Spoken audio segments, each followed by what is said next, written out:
Kenapa bisa sesuatu terjadi? Kenapa makhluk hidup berperilaku seperti itu? Setiap pertanyaan punya jawabannya sendiri. Dari hal kecil hingga yang besar, selalu ada alasan di baliknya. Kenapa bisa terjadi?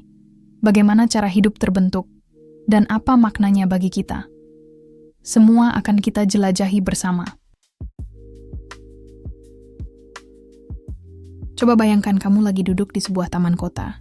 Di sekelilingmu ada banyak orang yang sedang lewat. Ada yang berkulit terang, ada yang sawo matang, ada juga yang berkulit gelap. Semuanya berbeda, tapi sama-sama manusia. Pernah nggak sih kamu bertanya-tanya, kenapa ya warna kulit manusia bisa berbeda-beda? Kenapa ada yang putih banget, ada yang coklat, ada yang hitam, bahkan ada juga yang kuning langsat? Pertanyaan ini sering muncul di benak banyak orang, terutama saat kita mulai menyadari betapa beragamnya wajah dunia. Di sekolah kita punya teman dengan warna kulit berbeda. Di televisi kita lihat artis dari berbagai negara dengan kulit yang juga berbeda. Bahkan saat jalan-jalan, kita sering bertemu turis dari luar negeri dengan warna kulit yang tidak sama dengan kita.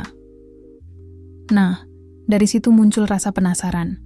Apakah warna kulit menunjukkan sesuatu? Apakah orang yang kulitnya lebih gelap berbeda dengan yang lebih terang? Atau apakah itu cuma sekadar hiasan alami tubuh kita? Kalau kita telusuri, ternyata jawaban tentang warna kulit ini sangat menarik. Warna kulit bukan hanya sekadar soal penampilan, tapi ada cerita panjang ribuan tahun di baliknya. Cerita tentang bagaimana manusia beradaptasi dengan lingkungannya, bagaimana tubuh kita melindungi diri, dan bagaimana nenek moyang kita bermigrasi ke berbagai belahan bumi. Di bab pertama ini, kita akan memulai perjalanan itu dengan sebuah pertanyaan sederhana. Kenapa manusia berbeda warna kulit? Pertanyaan sederhana ini ternyata membawa kita menjelajahi dunia sains, sejarah, hingga budaya. Dan yang lebih penting lagi, dari pertanyaan ini kita bisa belajar bahwa di balik semua perbedaan, kita semua tetap sama-sama manusia. Jadi, siapkan rasa penasaranmu, karena perjalanan kita baru saja dimulai. Dan jawabannya jauh lebih seru daripada yang kamu bayangkan. Bayangkan kalau tubuh kita ini seperti sebuah rumah. Rumah pasti punya tembok luar, kan? Nah, tembok luar itu tugasnya melindungi penghuni rumah dari panas, hujan, debu, dan gangguan lain. Sama halnya dengan tubuh manusia, kita juga punya tembok pelindung yang luar biasa penting. Itulah kulit. Tahukah kamu, kulit adalah organ terbesar yang kita miliki. Kalau semua kulit kita dibentangkan, luasnya bisa mencapai sekitar 2 meter persegi, hampir sebesar sprei tempat tidur, dan beratnya bisa mencapai 15% dari berat tubuh kita. Jadi bisa dibilang, kulit bukan sekadar pembungkus, tapi benar-benar tameng hidup yang melindungi kita dari dunia luar. Kulit punya banyak sekali pekerjaan. Dia menjaga tubuh kita agar tidak kehilangan air terlalu banyak, melindungi dari kuman yang ingin masuk, membantu kita merasakan sentuhan, panas, dingin, bahkan rasa sakit. Dan yang paling penting untuk pembahasan kita hari ini, kulit juga punya peran dalam menentukan warna tubuh kita. Nah, kulit manusia itu sebenarnya terdiri dari beberapa lapisan. Bayangkan seperti kue lapis. Ada bagian luar, tengah, dan dalam. Bagian paling luar disebut epidermis. Meskipun tipis, lapisan inilah yang paling sering kita lihat, sentuh, dan rawat. Disinilah rahasia warna kulit tersimpan. Di dalam epidermis, ada sel-sel khusus yang bertugas memproduksi pigmen alias zat pewarna alami tubuh kita. Jadi kalau ada orang berkulit putih, coklat, atau hitam, rahasianya ada di lapisan luar kulit ini. Uniknya lagi, meskipun warna kulit kita berbeda-beda, struktur kulit setiap manusia itu sama. Bedanya hanya ada di berapa banyak pigmen yang diproduksi oleh sel-sel itu. Kalau dipikir-pikir, kulit itu benar-benar hebat, ya. Ia seperti jaket super canggih bawaan lahir yang selalu kita pakai. Tapi jaket ini bukan cuma sekadar pelindung. Dia juga bercerita tentang sejarah nenek moyang kita, tentang tempat tinggal mereka, dan bagaimana mereka bertahan hidup di bawah matahari. Jadi, ketika kita melihat warna kulit seseorang, itu bukan sekadar warna di permukaan. Itu adalah hasil kerja keras kulit sebagai pelindung tubuh, sekaligus tanda bahwa manusia selalu beradaptasi dengan lingkungannya. Kalau kamu pernah menggambar dengan cat air atau krayon, pasti tahu kan kalau setiap warna tercipta dari pigmen.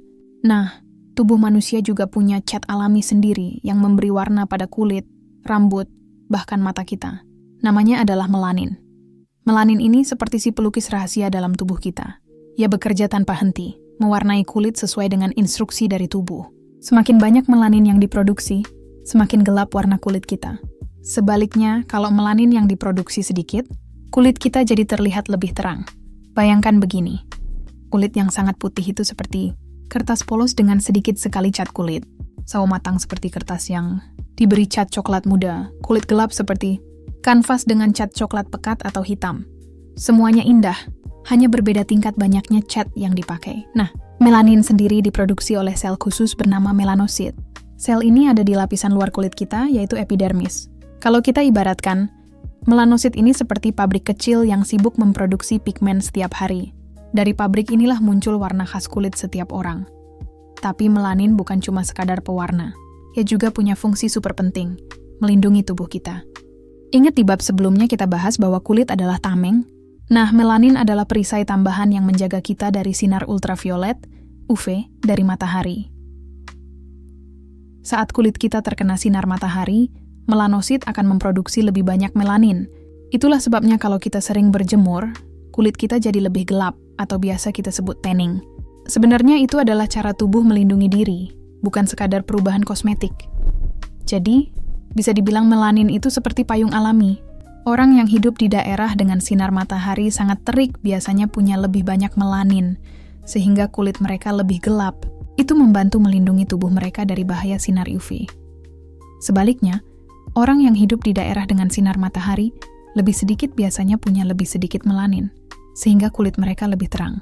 Dengan begitu, tubuh mereka tetap bisa menyerap cukup vitamin D dari matahari. Keren kan? Ternyata warna kulit yang kita lihat sehari-hari bukan sekadar kebetulan, tapi hasil kerja keras melanin yang selalu menyeimbangkan kebutuhan tubuh. Antara perlindungan dari sinar matahari dan kebutuhan akan vitamin D. Dan satu lagi, melanin juga membuat setiap orang unik. Ada yang punya kulit putih pucat, ada yang kuning langsat, ada yang sawo matang, ada juga yang hitam legam. Semuanya sama-sama indah, karena melanin bekerja sesuai kebutuhan tubuh masing-masing. Nah, sekarang kita sudah kenal dengan si tokoh utama pewarna kulit, tapi perjalanan kita belum selesai. Pertanyaan selanjutnya, kenapa matahari begitu berpengaruh pada warna kulit kita? Kenapa ada hubungan kuat antara cahaya matahari, melanin, dan manusia?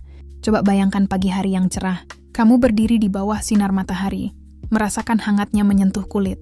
Rasanya nyaman, kan? Tapi, kalau berdiri terlalu lama, kulit bisa terasa perih, bahkan terbakar. Nah, disinilah kisah menarik kita dimulai. Matahari itu seperti sahabat, tapi sekaligus bisa jadi tantangan besar bagi manusia. Matahari sebenarnya memberi kita banyak sekali manfaat. Ia adalah sumber energi utama di bumi. Tanpa matahari, tidak akan ada tanaman yang tumbuh, tidak akan ada air yang menguap lalu turun jadi hujan, bahkan mungkin tidak akan ada kehidupan seperti yang kita kenal sekarang. Bagi manusia, salah satu hadiah terbesar dari matahari adalah membantu tubuh kita memproduksi vitamin D. Vitamin ini penting banget untuk menjaga tulang tetap kuat dan sehat.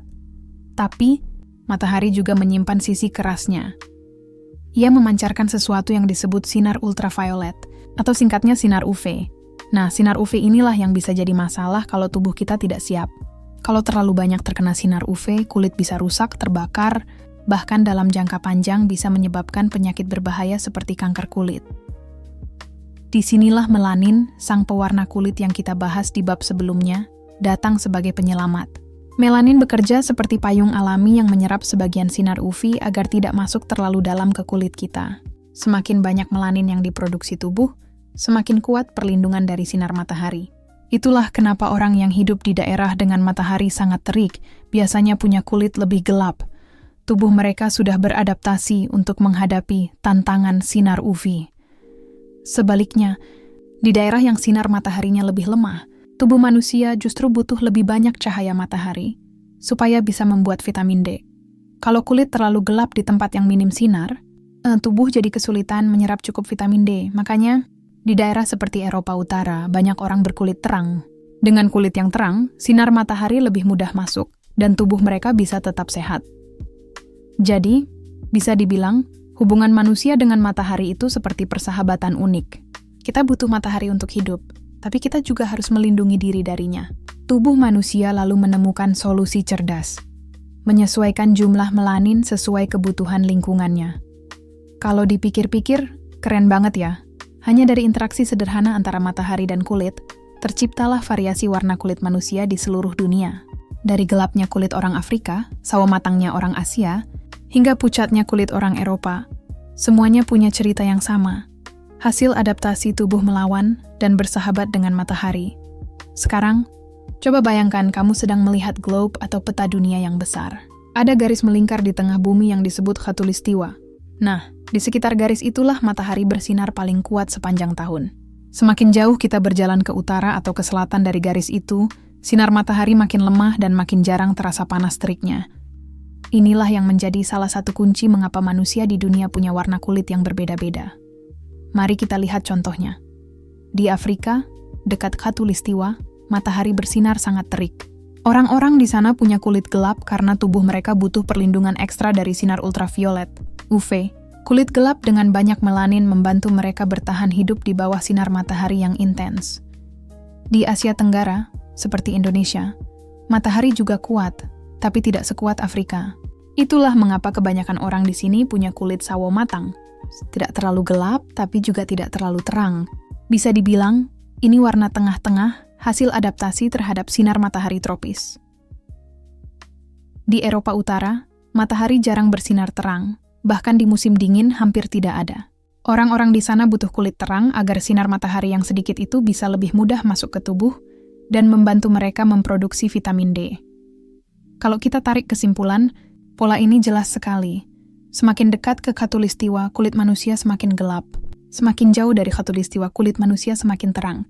Ini bukan kebetulan, melainkan hasil dari ribuan tahun adaptasi tubuh terhadap lingkungan.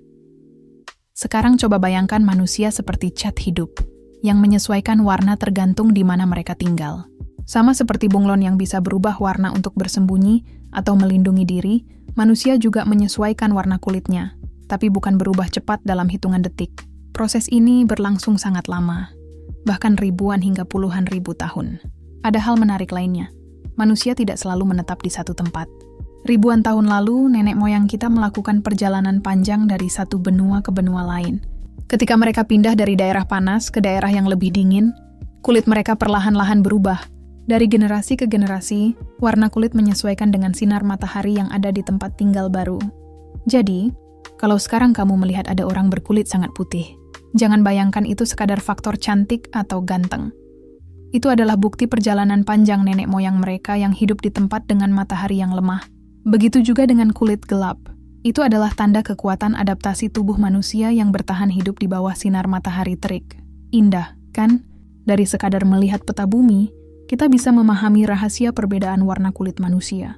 Lokasi geografis ternyata punya peran besar dalam mewarnai kita semua. Sekarang mari kita lihat lebih dekat ke dalam keluarga kita sendiri. Pernahkah kamu memperhatikan? Ada anak yang kulitnya mirip ayahnya, ada juga yang lebih mirip ibunya. Kadang-kadang bahkan ada anak yang warnanya di tengah-tengah, tidak terlalu gelap, tidak juga terlalu terang. Itu semua terjadi karena warna kulit juga merupakan warisan dari nenek moyang, yang diturunkan lewat gen ke gen. Bisa kita bayangkan seperti resep rahasia yang disimpan di dalam tubuh kita. Dari gen inilah terbentuk warna mata, bentuk rambut, tinggi badan, hingga warna kulit. Dari sini kalau seorang ayah punya kulit gelap dan seorang ibu punya kulit terang, kemungkinan besar anak mereka akan mewarisi campuran dari keduanya. Contohnya begini, kalau ayah kulitnya coklat gelap, ibu kulitnya putih, bisa saja anak mereka lahir dengan kulit kuning langsat. Kalau kedua orang tua sama-sama berkulit gelap, kemungkinan besar anaknya juga berkulit gelap. Tapi, ada juga kejutan. Kadang gen dari nenek moyang yang lebih jauh bisa muncul kembali pada generasi sekarang. Itulah sebabnya kadang saudara kandung bisa punya warna kulit yang berbeda-beda, meskipun orang tuanya sama. Menarik, kan?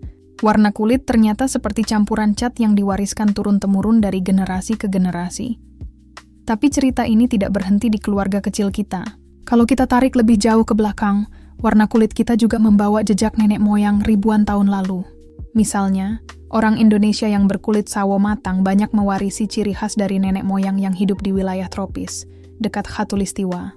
Orang Eropa yang berkulit pucat mewarisi ciri khas dari nenek moyang mereka yang hidup di daerah dingin dengan sinar matahari minim. Jadi, bisa dibilang warna kulit kita adalah album sejarah hidup. Setiap warna menceritakan kisah panjang tentang siapa nenek moyang kita, di mana mereka hidup, dan bagaimana mereka bertahan. Uniknya lagi, meskipun gen ikut menentukan warna kulit, ia tidak bekerja sendirian. Ingat, Ada faktor lingkungan seperti sinar matahari yang juga ikut berperan. Dan jadi warna kulit yang kita lihat hari ini adalah hasil kolaborasi antara genetik dan lingkungan. Kalau kita renungkan, ini luar biasa. Kulit kita bukan hanya sekadar lapisan luar tubuh, tapi juga bukti nyata bahwa kita semua adalah hasil perjalanan panjang manusia di bumi. Dari Afrika, Asia, hingga Eropa, semua jejak itu ada di tubuh kita. Dan kalau berbicara tentang nenek moyang, ada satu cerita yang lebih besar lagi. Perjalanan evolusi manusia. Bagaimana manusia pertama yang berasal dari Afrika akhirnya menyebar ke seluruh dunia, dan bagaimana perjalanan itu mengubah warna kulit mereka sedikit demi sedikit.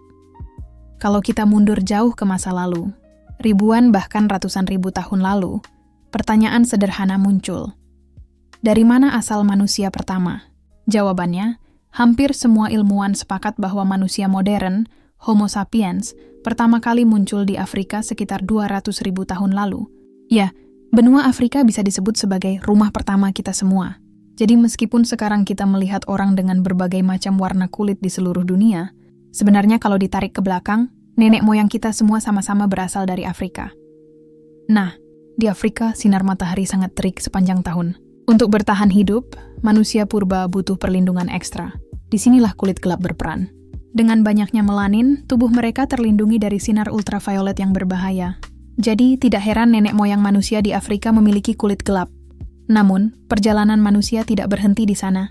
Sekitar 60-70 ribu tahun lalu, sebagian manusia mulai melakukan migrasi besar-besaran. Mereka meninggalkan Afrika, berjalan kaki, menyeberang Laut Dangkal, dan perlahan menyebar ke Asia, Eropa, bahkan hingga Australia. Perjalanan ini bukan sehari dua hari, melainkan ribuan tahun lamanya. Nah, ketika manusia pindah ke berbagai wilayah baru, mereka menghadapi tantangan lingkungan yang berbeda-beda. Di Timur Tengah dan Asia Selatan, sinar matahari masih cukup kuat, jadi kulit mereka tetap cenderung lebih gelap. Di Asia Tenggara, termasuk Indonesia, matahari terik tapi juga lembab, sehingga menghasilkan kulit sawo matang khas orang tropis. Di Eropa Utara, sinar matahari sangat lemah, apalagi di musim dingin. Di sana, kulit yang terlalu gelap justru menyulitkan tubuh menyerap vitamin D. Maka dalam ribuan tahun, kulit manusia perlahan menjadi lebih terang agar tetap sehat. Proses inilah yang disebut evolusi. Evolusi bukan terjadi dalam semalam, tapi dalam jangka waktu sangat panjang. Dari satu generasi ke generasi berikutnya. Sedikit demi sedikit, tubuh manusia menyesuaikan diri dengan lingkungannya. Dari sinilah akhirnya muncul variasi warna kulit manusia yang kita lihat sekarang. Ada yang gelap, ada yang sawo matang, ada yang kuning langsat, ada juga yang putih pucat. Jadi kalau hari ini kamu bertemu orang berkulit sangat putih dari Eropa, atau orang berkulit gelap dari Afrika, ingatlah. Semua itu adalah hasil perjalanan panjang ribuan tahun manusia dalam beradaptasi dengan bumi. Kita berbeda karena lingkungan memaksa tubuh kita menyesuaikan diri. Tapi kalau ditarik jauh ke asal-usulnya, kita sebenarnya berasal dari tempat yang sama. Menarik kan? Ternyata perbedaan warna kulit bukan sekadar soal penampilan, tapi juga bukti nyata perjalanan evolusi manusia. Kalau kita lihat sekilas, seolah-olah perbedaan warna kulit itu sangat besar. Ada yang putih pucat, ada yang kuning langsat, ada yang sawo matang, ada juga yang hitam legam. Dari luar memang terlihat kontras. Tapi tahukah kamu, kalau kita zoom lebih dekat, sebenarnya kulit manusia itu sama. Ya, betul. Struktur kulit manusia, baik kulit orang Afrika, Asia, Eropa, atau Amerika, semuanya sama. Kulit punya lapisan luar, epidermis, lapisan tengah, dermis, dan lapisan dalam, hipodermis. Ada pembuluh darah, ada saraf, ada pori-pori, ada kelenjar keringat. Bedanya cuma satu, jumlah melanin yang diproduksi. Artinya, kalau kita kupas lapisan terluar itu, semua manusia sama saja. Warna kulit tidak menentukan apakah seseorang lebih pintar, lebih kuat, atau lebih berharga. Itu hanya soal adaptasi tubuh terhadap lingkungan. Tapi uniknya, meskipun perbedaan ini hanya di permukaan, warna kulit seringkali dianggap bagian dari identitas. Bayangkan saja, dari kulit kita orang bisa menebak asal-usul kita. Misalnya, orang berkulit pucat biasanya dianggap berasal dari daerah Eropa, orang sawo matang dianggap dari Asia Tenggara, orang berkulit gelap biasanya diasosiasikan dengan Afrika.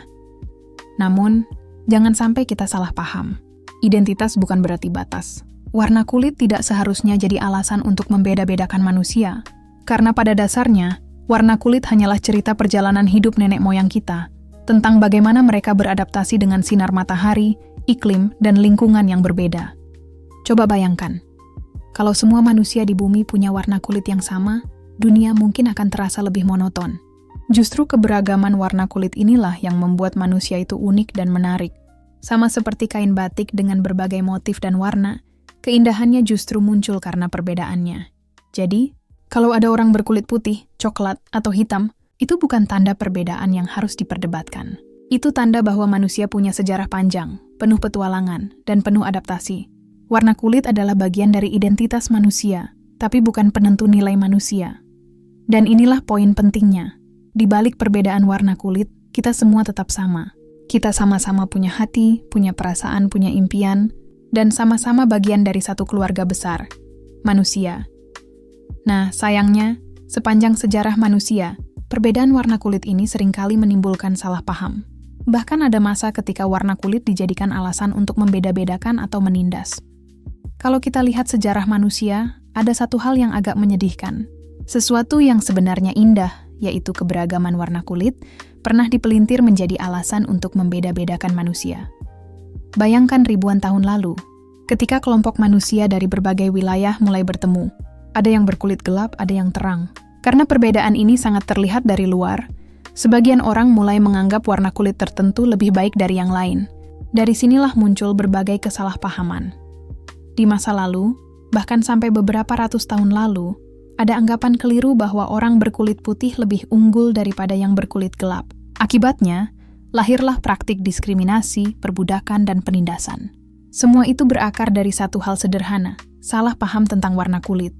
Padahal, kalau kita balik ke ilmu pengetahuan, warna kulit hanyalah hasil jumlah melanin yang berbeda, tidak ada hubungannya dengan kecerdasan, kemampuan, atau nilai manusia.